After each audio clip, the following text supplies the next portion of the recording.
추수감사주일입니다. 원래 추수감사절은 미국에서는 11월 넷째 주 목요일에 Thanksgiving Day입니다. 주중에 있습니다. 그래서 교회들은 보통 11월 셋째 주 그 추수감사절이 있는 전주에 추수감사주일을 지키는데 교회력에는 정확히 정해져 있지는 않습니다. 우리 교회에서는 작년 올해 11월 첫째 주에 다 추수감사주일을 지키고 있습니다. 반드시 지켜야 할 복된 주일입니다. 감사의 주일입니다. 이 추수감사 주일이 되면은, 절이 되면은 우리나라 추석처럼 미국에서는 정말로 큰 대이동이 일어납니다. 가족들을 찾아서 대부분 움직이는 것이 비행기이기 때문에 표를 구하기가 참 힘듭니다. 똑같은 현상들이 일어납니다. 가족들이 모여서 엄청난 양의 음식들을 소비합니다. 풍성함에 극치를 달리죠. 먹고 또 먹고 또 먹고, 그래서 다이어트를 포기하는 일련의 절망이 있는 날이기도 합니다. 그러나 그 풍성함을 보면 하나님의 은혜에 늘 감사하는 그런 복된 모습이 나타나죠. 교회에서건 가정에서건 이날에 보통 터키, 칠면조를 이제 요리를 해서 많이 먹습니다.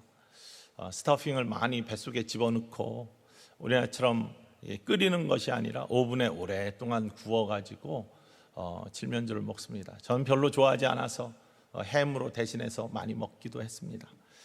칠면조와 같이 매쉬 포테이토와 콘 샐러드하고 크랜베리, 또 펌킨 파이 이런 것들이 상에 가득할 때 풍성함을 느끼면서 군침이 돌고 참 복된 시간들을 보내는데, 그 풍성함만이 전부인가?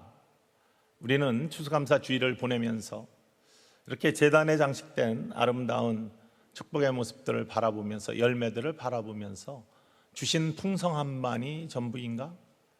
신앙의 의미는 무엇일까? 라는 것을 돌아보게 됩니다. 아마도 우리를 향한 하나님의 뜻을 점검하고 돌아보는 절기는 아닐지. 특별히 데살로니가전서 5장 16에서 18절 사도 바울이 고백하는 것처럼 우리를 향한 그리스도 예수 안에 있는 하나님의 뜻이 무엇일까? 크게 외쳐볼까요? 항상 기뻐하라, 쉬지 말고 기도하라, 범사에 감사하라, 이것이 그리스도 예수 안에서 너희를 향하신 하나님의 뜻이니라.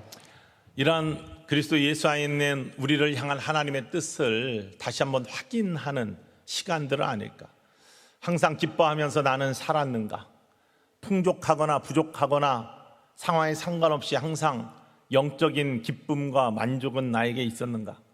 항상 기도하며 살았는가?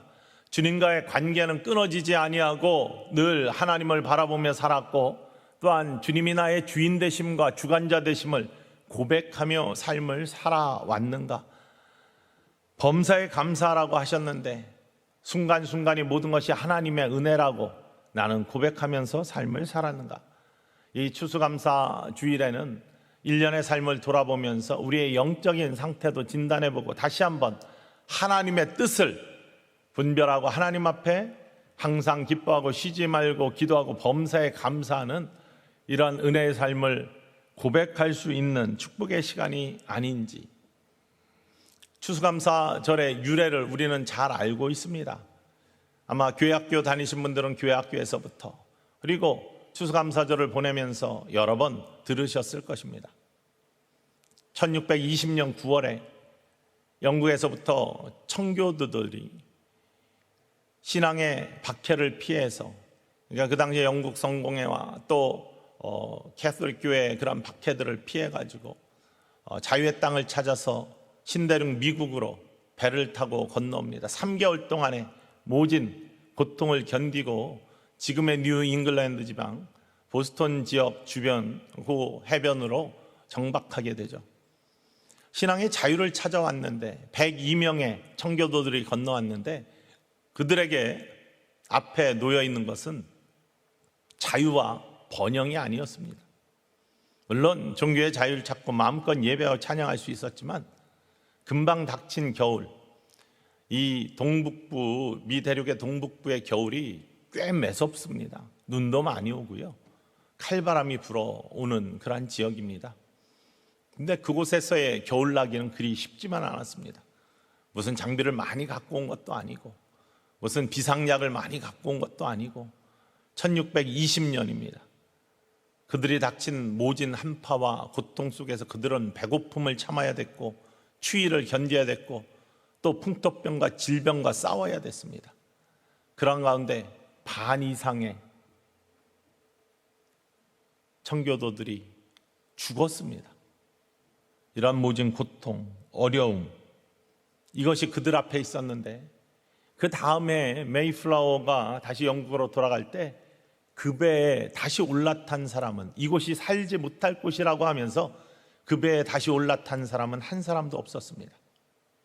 그들이 그렇게 어려움 속에서도 견디고 이길 수 있었던 것은 우리의 고통이, 우리의 고난이, 우리의 역경이 하나님께서 우리를 위해서 짊어지신 십자가의 은혜에 비하면 아무것도 아니다, 비교할 수가 없다라는 믿음의 고백 때문이었습니다. 우리 구주 예수 그리스도께서 우리의 죄를, 그 무거운 죄의 짐을, 세상에 있는 모든 사람들의 씻을 수 없는 죄를 대신 짊어지시고 고난당하신 십자가의 은혜는 우리가 당하는 이 땅의 어떤 고통과도 비교할 수 없는 더 중요한 것이기 때문에 그 십자가의 사랑과 은혜에 비교하면 우리들이 당하는 환난은 아무것도 아니기 때문에 이 추위와 배고픔과 죽음과 질병은 이기고도 남을 만한 천국의 소망과 함께 우리에게 있음을 고백하는 그들의 믿음은 모든 환경들을 이겨내고 내적인 영적 기쁨을 지켰던 모습을 가졌죠. 그리고 다음에 소망을 가지고 농사를 짓기 시작합니다. 물론 인디안들의 도움을 받았습니다. 그러면서 그들이 길러낸 작물들을 가을에 추수하면서, 그것이 얼마나 풍성했겠습니까? 첫 지은 농사입니다. 어떤 땅인지도 모릅니다. 그런데 그러한 모습 속에서 길러낸 것들을 가지고 나름대로 풍성하게 하나님 앞에 제단을 쌓고 올려드리면서 드린, 부족해도 기뻐하며 드렸던 제사, 부족해도 감사하며 드렸던 제사, 이게 추수감사 예배였습니다. 그들의 신앙의 고백이었습니다. 우리의 부족함은 하나님이 주신 어떠한 은혜에도 비할 바 없다라는 믿음의 고백이 있었기 때문에 그들은 그 속에서도 기뻐할 수 있었고 그 속에서도 감사할 수 있었다는 사실입니다. 여러분, 오늘 우리가 드리는 이 귀한 예배가 여러분이 부하건 부족하건 하나님이 지금까지 나와 함께 하시고 우리 구주 예수 그리스도의 십자가의 은혜에 나의 삶의 어떠한 역경도 비할 바 없는 주님의 은혜가 너무나 크시기 때문에 드려지는 감사와 기쁨의 예배가 되기를 주님의 이름으로 간절히 축원을 드립니다. 이스라엘 백성들도 마찬가지예요. 추수감사절에 해당하는 이스라엘의 절기가 있습니다. 출애굽기 23장에 보면은 이스라엘 백성들에게 하나님께서 너희는 이 세 절기를 지켜라 라고 하시는데, 부활주일에 해당하는 유월절이 있습니다. 이 유월절은 이집트에서 종살이하던 이스라엘 백성들을 구원하기 위해서 모세를 보냈는데 바로 왕이 하도 고집을 쓰면서 내보내주지 않자 하나님께서 10가지 재앙을 내리시잖아요. 이 마지막 재앙은 장자를 치시는 재앙입니다. 장자의 생명을 취하는 겁니다. 그런데 하나님의 백성, 택한 백성은 은혜를 베풀어 주셔서 어린 양의 보혈피를 문설주에 발랐을 때 죽음의 사자가 건너뛰게 하셨죠. 그래서 유월절, 생명을 살려주시는, 그리고 출애굽시켜 주셔서 노예로부터 자유를 주시는 하나님의 은혜를 경험하게 됩니다. 그리고 고통의 떡을, 딱딱한 무교 떡을 씹으면서 하나님의 은혜를 되씹는 무교절을 이어서 지키게 하시죠. 바로 고난주간과 부활주일을 지내는 영적 의미가 거기에 담겨 있는 것이죠. 50일이 지나서 오순절을 지키게 하십니다. 하나님과의 시내산의 언약에, 그리고 말씀으로 언약을 맺고 계명을 주시는 놀라운 축복을 하나님의 백성이 얻는 것이죠. 그 시기가 또한 보리를 추수하는, 첫 수확물을 추수하는 계절이라 첫 감사의 제단을 쌓으면서 말씀을 주신 하나님의 은혜, 첫 수확을 주신 하나님의 은혜에 감사하는 계절이 되는 것입니다. 맥추절이죠.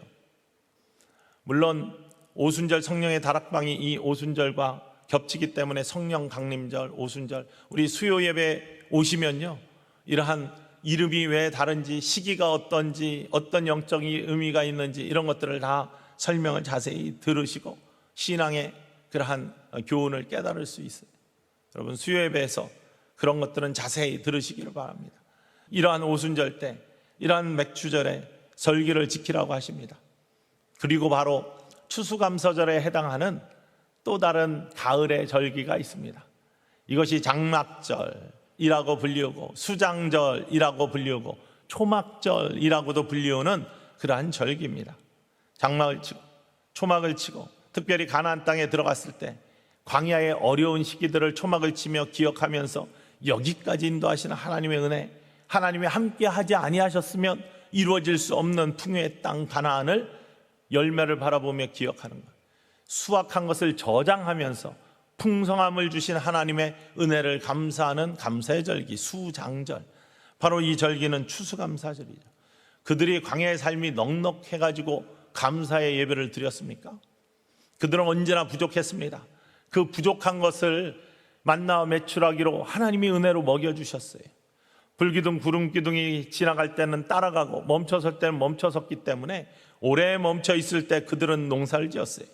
그래서 추수한 모든 포도, 가을에 추수하는 포도, 석류 이런 것들을 수확해서 저장하면서 하나님께 예배를 드렸습니다. 광야의 농사가, 단기간의 농사가 얼마나 풍요로웠겠습니까? 하지만 부족함 가운데서도 하나님이 이렇게 우리와 함께 하신다, 하나님이 이렇게 동행하신다, 하나님이 이렇게 채워주신다, 이 고백이 있었던 기쁨의 제사와 감사의 제사가 바로 그들의 예배였습니다. 가나안에 들어가서는 특별히 더 풍성하게 해주시는 하나님의 은혜를 바라보면서 이러한 풍성함은 광야의 부족함 가운데서도 하나님을 기억하고 하나님을 찬양했던 우리의 선진들에게 주셨던 축복이 이어짐을 고백하는 그들의 신앙의 고백이었습니다. 이렇게 추수감사절과 이러한 수장절, 초막절은 공통점을 가지고 있죠. 무조건 풍성해서 드린 제사가 아니에요. 풍성하니까 남아도니까 하나님께 좀 드려야지, 이러한 제사가 아니었습니다. 부족함 가운데서도 하나님이 이렇게 은혜로 우리를 인도하시는구나, 하나님의 손길이 나에게 느껴지는구나, 이 신앙의 고백으로 드려졌던, 부족해도 기뻐하며 드렸던 제사, 부족해도 감사하며 드렸던 제사가 바로 추수감사절이고 초막절인 것을 이 아침에 기억하시기를 주님의 이름으로 간절히 축원을 드립니다. 여러분, 오늘 본문 말씀에 나오는 하박국 선지자는요, 유대의 마지막 때를 살았던 사람입니다. 그때 하나님의 음성을 백성들에게 전했는데요, 이 시대는 너무나 안타까운 시대였습니다. 초라한 시대였습니다.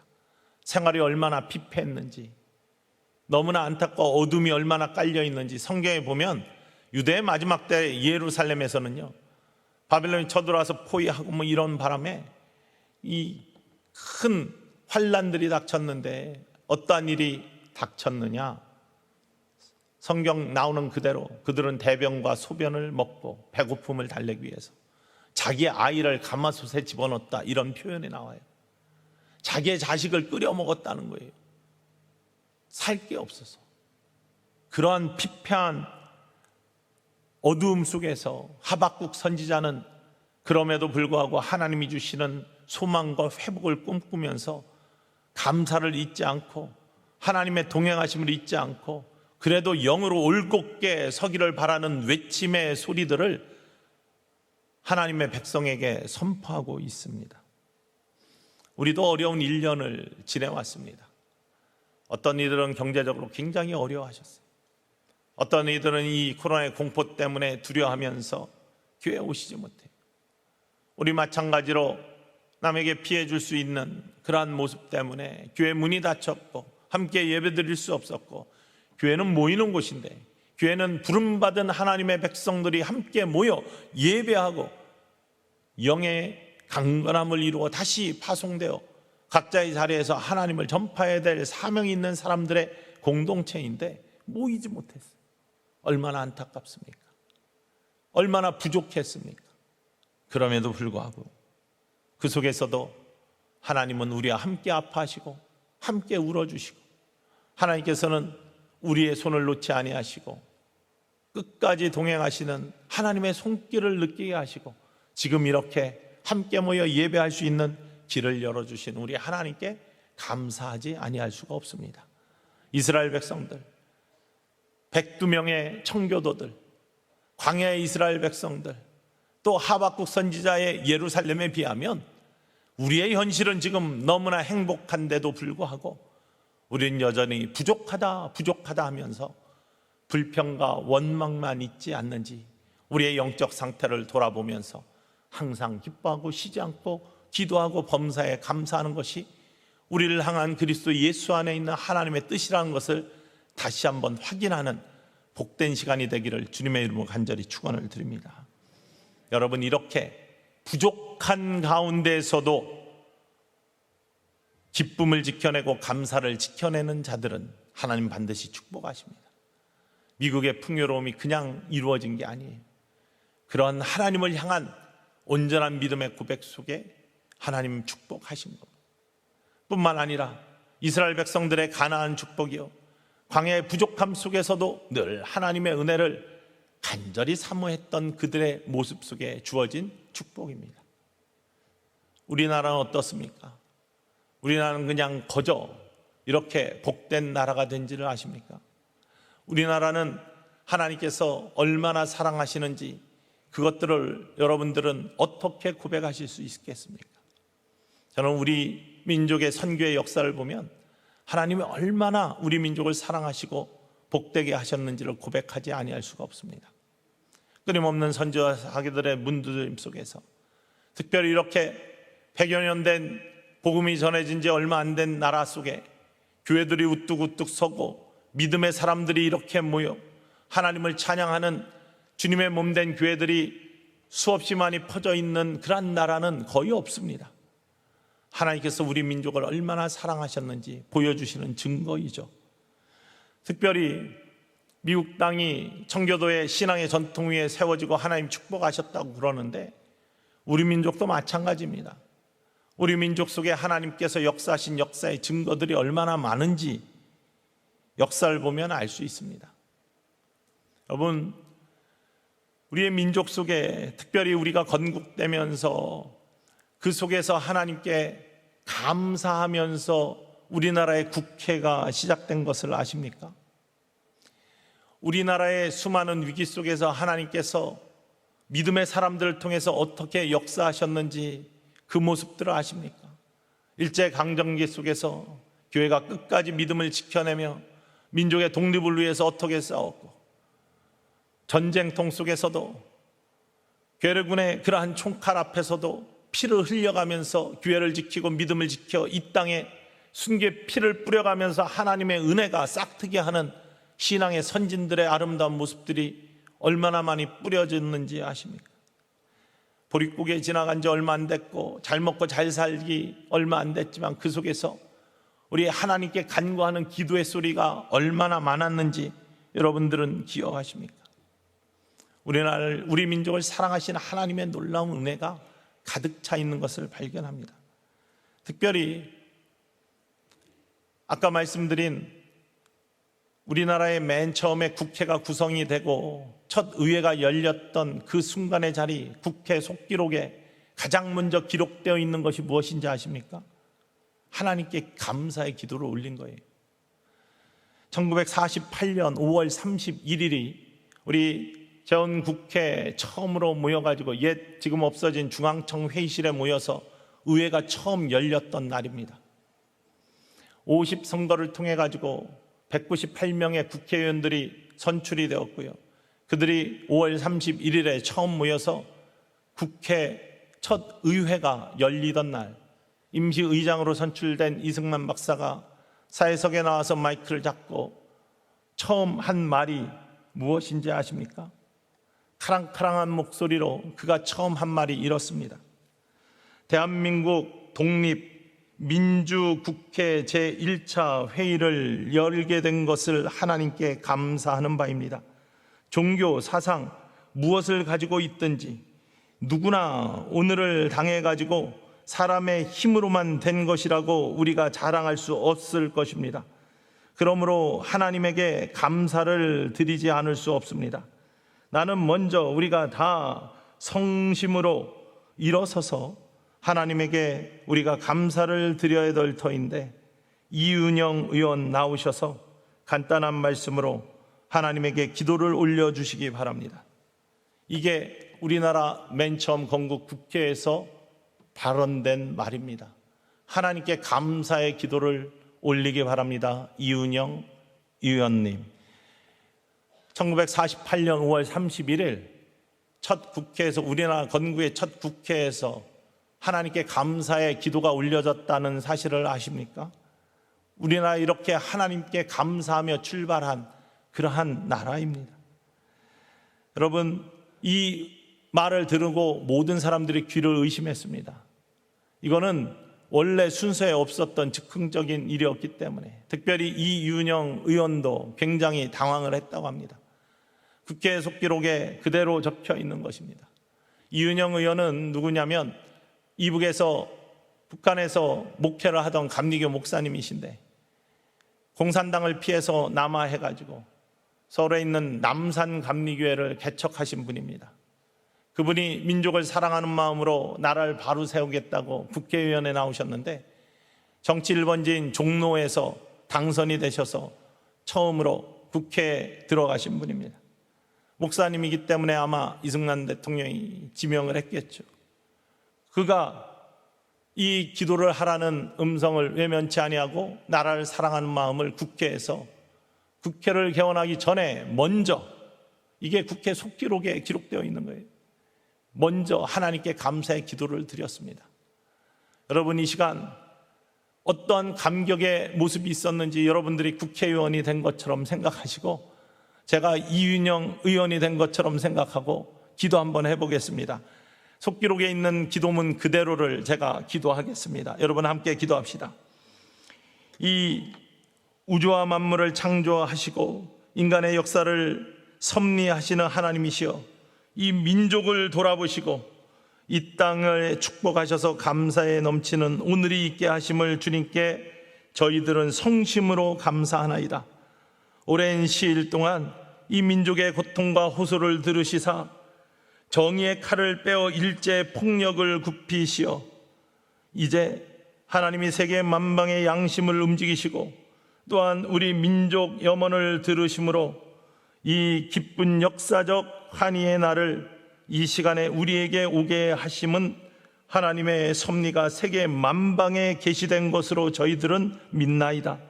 하나님이시여, 이로부터 남북이 둘로 갈라진 이 민족의 어려운 고통과 수치를 신원하여 주시고 우리 민족, 우리 동포가 손을 마주 잡고 웃으며 노래 부르는 날이 우리 앞에 속히 오기를 기도하나이다.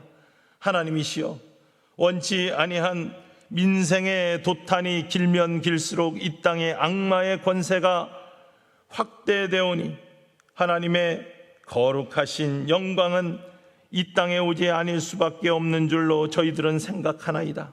원컨대 우리 조선 독립과 함께 남북 통일을 주옵소서.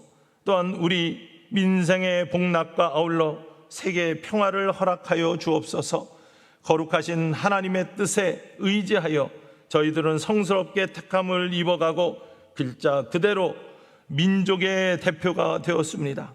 그러하오나 우리들의 책임이 중차대한 것을 저희들이 느끼고 우리 자신의 진실로 무력한 것을 생각할 때 지와 인, 용과 모든 덕의 근원이 되시는 하나님 앞에 이러한 요소를 저희들이 간구하나이다. 역사의 첫걸음을 걷는 오늘의 우리의 환희에, 우리의 감격에 넘치는 이 민족의 기쁨을 다 하나님에게 영광과 감사를 올려드리나이다. 이 모든 말씀을 주 예수 그리스도의 이름 받들어 기도하나이다. 아멘.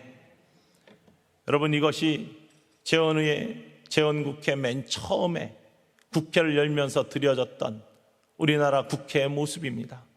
하나님이 얼마나 우리 민족을 사랑하시는지, 하나님께서 어떻게 우리와 함께 동행하시는지를 단적으로 표현해 주는 아름다운 모습이죠.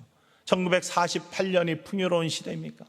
혼란이 겹쳐 있던 시대고요, 여전히 배고픔과 굶주림이 있었던 시대이고, 정치적으로 문화적으로 뭐든지 다 제대로 성립된 게 없었던 그날, 그럼에도 불구하고 이러한 감사의 기도가 공식적인 자리에서 울려 퍼짐으로 말미암아 하나님께 감사와 영광을 돌리고 우리 민족을 사랑하시는 하나님에 대한 확증이 선포되는 아름다운 역사. 여러분, 이 감격들이 국회 속기록만 읽어도, 이 기도문만 읽어도 마음속에 다가오는데 여전히 여러분 마음속에 이런 감사가 있습니까? 우리 민족을 사랑하시고 여기까지 인도하신 하나님, 우리 교회를 사랑하시고 여기까지 인도하시는 하나님, 우리의 가정을 사랑하시고 여기까지 인도하시는 하나님, 좀 부족해도 그 속에 기쁨과 감사가 있는 복된 고백들이 우리에게 있을 때 하나님은 그 이유를 책임져 주세요. 더 흥하게 해주십니다. 더 부하게 해주십니다. 더 형통하게 해주십니다. 아름다운 고백들이 오늘 추수감사주의를 통해서 이루어지기를 주님의 이름으로 간절히 축원을 드립니다. 우리나라에 1885년 4월 부활주일 새벽 아침에 제물포항에 두 분의 선교사님들이 고종의 인정을 받고 공식적으로 선교사로 미국에서 파송을 받아서 발을 디뎠습니다. 아펜젤러 목사님과 언더우드 목사님이십니다. 이 두 분이 이 땅을 디뎠을 때 우리나라의 상황들을 언더우드 목사님이 이 땅에 내려서 얼마 지나지 않아 1885년 본국에 보낸 보고서에 보면은 이 땅이 어떠한 모습을 가졌는지를 분명하게 고백하고 있는데요, 여러분 많이 들어보신 언더우드 선교사님의 기도문입니다. 화면에 나오는데 제가 다시 한번 읽어드리겠습니다. 주여, 지금은 아무것도 보이지 않습니다. 주님, 메마르고 가난한 땅, 나무 한 그릇 시원하게 자라오르지 못하는 이 땅, 저희들을 옮겨와 심으셨습니다. 그 넓고 넓은 태평양을 어떻게 건너왔는지 사실 기적입니다. 다 주께서 붙잡아 뚝 떨어뜨려 놓은 듯한 이곳, 지금은 아무것도 보이지 않습니다. 보이는 것은 고집스럽게 얼룩진 어둠뿐입니다. 어둠과 가난과 인습에 묶여 있는 조선 사람뿐입니다. 그들은 왜 묶여 있는지도 고통이라는 것도 모르고 있습니다. 고통인 줄 모르는 자에게 고통을 벗겨주겠다고 하니 의심부터 하고 화만 냅니다. 특히 조선 남자들의 속셈이 보이지 않습니다. 이 나라 조정의 내심도 보이지 않습니다. 가마를 타고 다니는 여자를 영영 볼 기회가 없으면 어쩌나 합니다. 조선의 마음이 보이지 않습니다. 그리고 더 기가 막힌 것은 저희가 해야 할 일이 보이지 않습니다. 그러나 주님 순종하겠습니다. 그러나 주님 순종하겠습니다. 겸손하게 순종할 때 주께서 일을 시작하시고 그 하시는 일을 우리들의 영적인 눈으로 볼 수 있는 날이 있을 줄 믿나이다. 믿음은 바라는 것들의 실상이요 보지 못하는 것들의 증거라는 말씀에 따라 조선의 믿음의 앞날을 볼 수 있게 될 줄을 믿습니다. 지금은 우리가 황무지 위에 맨손으로 서 있는 것 같사오나, 지금은 서양 귀신 양귀자라고 손가락질을 받사오나, 저희들이 우리 영혼과 하나인 것을 깨닫고 하늘나라 한 백성 한 자매인 줄로 알고 기뻐할 날이 반드시 있을 줄 믿습니다. 지금은 예배당도 없고 학교도 없고 경계와 의심과 멸시와 천대가 가득한 땅이지만 이곳이 머지않아 은총의 땅이라는 것을 믿습니다. 주여, 오직 제 믿음을 붙잡아 주소서. 이게 언더우드 목사님의 선교 보고였습니다. 기도와 함께 올려진 선교 보고였습니다. 우리가 이렇게 어두운데 100여 년밖에 안 된 지금의 이 땅이 그랬습니다. 이들이 뭐 먹을 게 있어서 여기 왔습니까? 뺏을 게 있어서 여기 왔습니까? 오직 우리 구주 예수 그리스도의 복음의 능력, 멸망당할 백성을 하나님의 백성으로, 축복의 백성으로, 하나님이 사랑하시고 인쳐 구원하시는 백성으로 삼기 위해서 죽음을 불사하고 태평양을 건너왔어요. 지금도 양아진에게면 수많은 선교사들의 무덤이 있습니다. 그들의 자녀들의 무덤이 있습니다. 이곳에서 그러한 사랑을 베풀고 이러한 기도를 드렸기에 하나님이 이 땅을 사랑하셔서 이 민족을 사랑하셔서 구원의 백성으로 삼아주시고 지금까지 이렇게 놀랍게 발전시켜 주신 하나님의 은혜가 있음을 우리가 고백해야 될 줄로 믿습니다. 언더우드 목사님, 그 다음에 연사 학당을 세웠어요. 학교도 없고 교회도 없고 3년 후인 1888년 미국에 보낸 보고서를 보면은 올해 당장 바로 전에 11명의 청년이 세례를 받았습니다.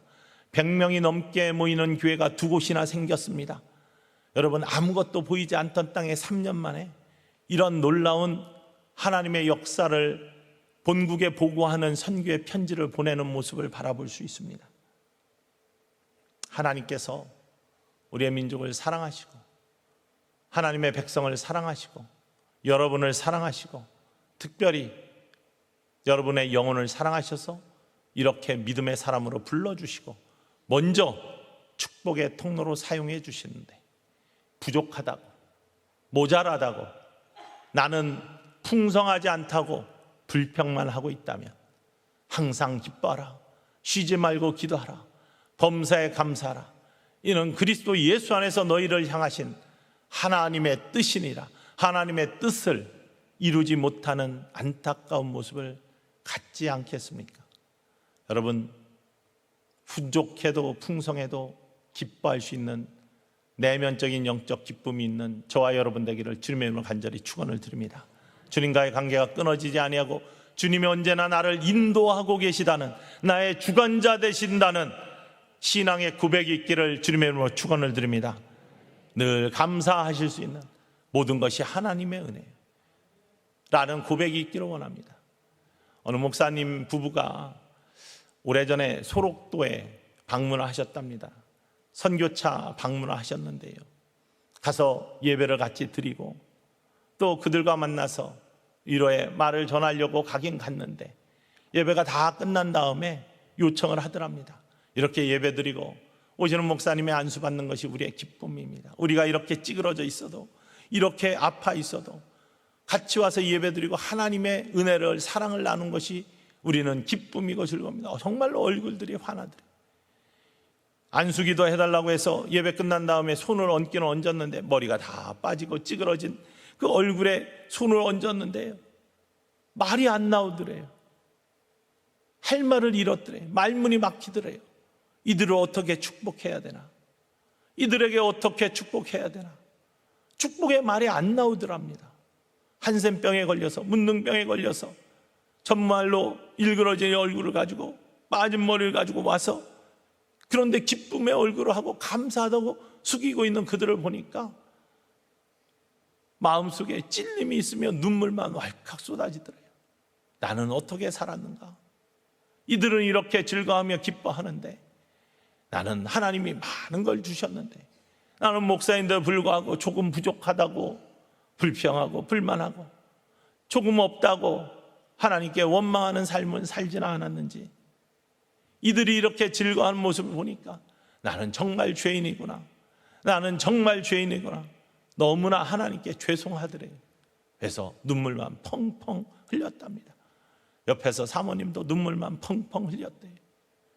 그렇게 손을 얹고 말문이 막혔지만 뜨거운 가슴으로 간절히 기도한 다음에 그 섬을 빠져나오는데, 함께 안내했던 전도사님이, 그분도 한센병 환자인데, 목사님, 우리가 이곳이 마지막이 아니라 한 곳 더 갈 섬이 있습니다, 이렇게 이야기를 하더라요. 어떤 섬인지 원래 계획이 없어서 궁금해하는데 그 섬 이름이 찌라도라는 섬입니다, 그러더랍니다. 그러면서 이렇게 이야기했어요. 비록 무화과 나무가 무성하지 못할지라도, 포도나무에 열매가 없을지라도, 감람나무에 소출이 없을지라도, 밭에 먹을 것이 없을지라도, 우리의 양이 없을지라도, 외양간에 소가 없을지라도, 나는 여호와로 말미암아 즐거하며 나의 구원의 하나님으로 말미암아 기뻐하리로다. 여러분, 우리에게 건강이 있다면, 풍성함이 있다면, 영광이 있다면, 명예가 있다면 하나님께 마음껏 감사하시기를 원합니다. 그 풍성함을 주신 것도 하나님이시고 건강을 주신 것도 하나님이시니까. 그런데 비록 우리에게 건강이 없을지라도, 우리에게 풍성한 물질이 부족할지라도, 우리에게 존귀함이 없을지라도, 우리에게 영광이 없을지라도, 비록 지금 우리가 코로나와 싸우고 있을지라도, 세상이 어두울지라도 난 여호와로 말미암아 즐거워하고 나의 구원의 하나님으로 말미암아 기뻐하리로다. 아멘. 왜냐하면 하나님이 나의 죄악을 벗지 못할 무거운 죄악을 위에서 예수 그리스도를 통해 십자가 지시게 하시고 하나님의 은혜로 나의 죄를 씻어주신 그 큰 무게에는 그 어떤 것도 비할 수 없는, 우리의 세상의 짐은 아무것도 아닌 하나님의 은혜에 비할 수 없는 우리의 삶 자체가 축복이기 때문입니다. 그래서 하박국 선지자는 왜 그렇게 즐거워하고 기뻐할 수 있느냐? 비록 우리가 아무것도 없을지라도 왜 기뻐하고 즐거워할 수 있느냐? 주 여호와는 나의 힘이시기 때문입니다. 주 여호와는 나의 힘이시오. 마지막 절입니다. 나의 발을 사슴같게 하사 나를 나의 높은 곳으로 다니게 하시기 때문입니다. 이렇게 고백합니다. 여러분, 여러분의 힘 되시고 여러분 발을 사슴같게 하사 세상을 이기게 하시는, 베드로가 무리를 걷듯이 세상 위에서 걷게 하시는 하나님의 능력의 사람들이 되게 하시는 하나님의 축복이 오늘 이 시간 임하시기를 원하며, 우리들이 드리는 이 감사의 제단이 비록 부족할지라도 여러분 영혼의 기쁨이 있고 감사가 있는 축복의 제단이 되기를 우리 구주 예수 그리스도의 이름으로 간절히 기원하며 축복합니다.